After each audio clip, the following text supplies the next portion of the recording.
Oh, hey everyone. I was just driving home, but I think I took a wrong turn. But hey, this situation reminds me of Mario Kart, one of the most recognizable game series in the world.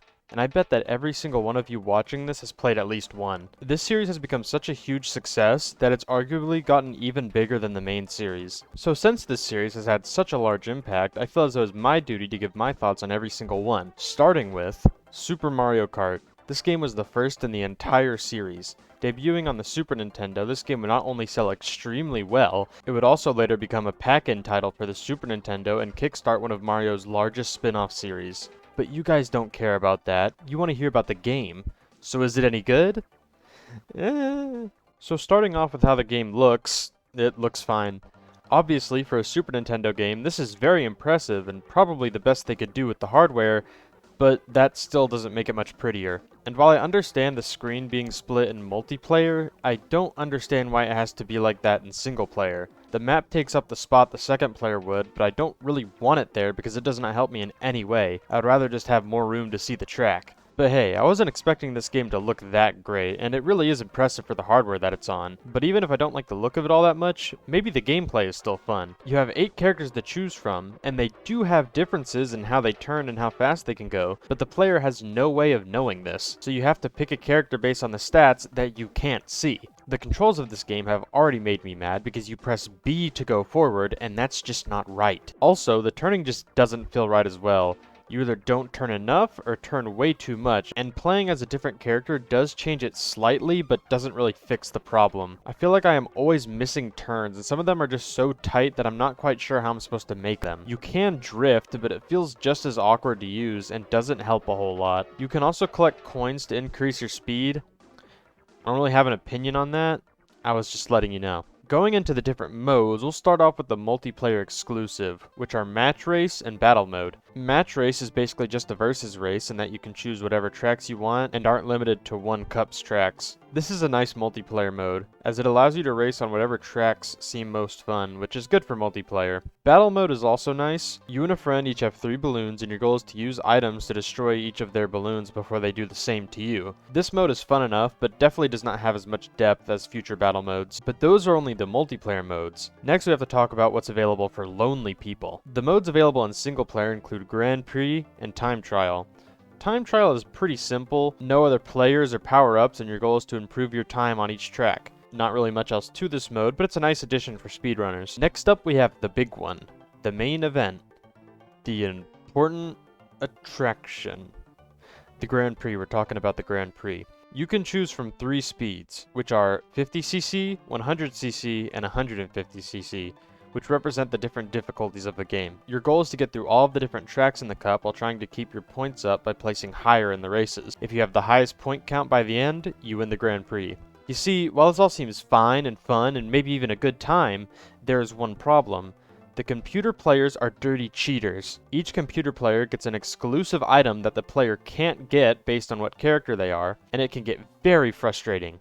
Bowser throws his fireballs, Peach and Toad can throw mushrooms all over the track that shrink you, Donkey Kong Jr. gets bananas, Yoshi gets eggs, Koopa gets unlimited shells, and Mario and Luigi get stars that they can use whenever they want. And if the odds didn't seem stacked against you enough, there's a character that is assigned as your rival and can only finish in second or first. So not only are you fighting against computer players with special powers, you're also going against one that you can only beat by getting in first, so you better hope you beat them. And one final problem with all of this is that I don't even like the tracks in the game. The only one that looks even slightly interesting is Rainbow Road, but the rest of the themes are just reused over and over again, and none of them really bring anything interesting to the table. For most of the Mario Kart games, I want to talk about every single track and what I like and dislike about it, but these tracks are just so bland there's nothing really to talk about. You see, I quite enjoyed Donut Plains 2 over Donut Plains 1 because it has rodents. I almost feel kind of bad ripping into this game so much, because I know that this was only the first, and was on hardware that made the concept harder to pull off, but most Nintendo games have this timeless feel to them, and no matter how old they are, you can pick them up and it feels just like how you think it should. But this game just didn't age too well like most other Super Nintendo games, which feel great to play to this day. So unless you're very interested in the history of this series, or just have nostalgia for this game, I really wouldn't recommend it. After the success of Super Mario Kart, it only made sense that they would make a sequel on the next big Nintendo console, the Nintendo 64. Creatively named Mario Kart 64, this game shares the same modes as the original but greatly improves on every single one. Starting with the controls, these are a major improvement over the original. You actually feel like you have control over your turns, and the accelerate button is moved to A where it belongs. Drifting is actually helpful in this game and allows you to make sharper turns, which felt almost impossible to do without going off track in the original. The character selection is very similar to the last game, but replaces DK Jr. with regular DK, and instead of Koopa, we have the beloved Wario. As far as visuals go, since this game is on the N64, it's obviously made the jump to 3D here, and even though this game doesn't look great, it looks fine enough. The characters are all 2D sprites while everything else is in 3D. This works though because the sprite work is really well done, but a lot of the courses can look kind of bland, but this was a pretty early N64 game, so it makes sense. One of the biggest additions to this game has to be 4-player multiplayer. This is a great addition, as Mario Kart is a game all about multiplayer, so expanding the amount of people that can play is a great idea. The modes that are available in multiplayer are Versus and Battle. These two modes are almost identical to the original modes in how they play and what they allow you to do. Battle mode is much better now, as you can now play with more than 2 people, and the maps are much more interesting. Versus is basically identical to the original, but we have a much better track selection, which by default makes this the better version of the mode. Moving on to single player, we once again have Time Trial, which is very similar to the original, except this time you are given 3 mushrooms that you're allowed to use during the trial, which allow you to pull off more tricks and get better times if you know how to use them. But now we are on to the big single player mode, the Grand Prix. In the last game, I was not very fond of the Grand Prix because all of the other contestants are dirty cheaters. In this game, the AI still cheats, but this is fine as it is no longer to an absurd degree and makes the Grand Prix fun challenging instead of frustratingly challenging. The CPU no longer get exclusive items and are bound to the same ones the player has access to, meaning that it is much easier to prepare for what they might throw at you. Also, items don't bring you to a complete halt like in the original mode, where you would basically come to a complete stop. The rival system returns, but instead of choosing one character as your rival, it changes to a random character each race, making things more balanced. The CPUs can also get a bit of a boost if they aren't doing well, but it isn't to a degree that feels unfair and keeps the race tense. But what really makes the Grand Prix better in this game is that the courses are actually fun and memorable. First up, we have Luigi Raceway. It is a raceway, and we have Luigi on a little sign up there. 10 out of 10. Moo Moo Farm is up next, and this one is pretty nice.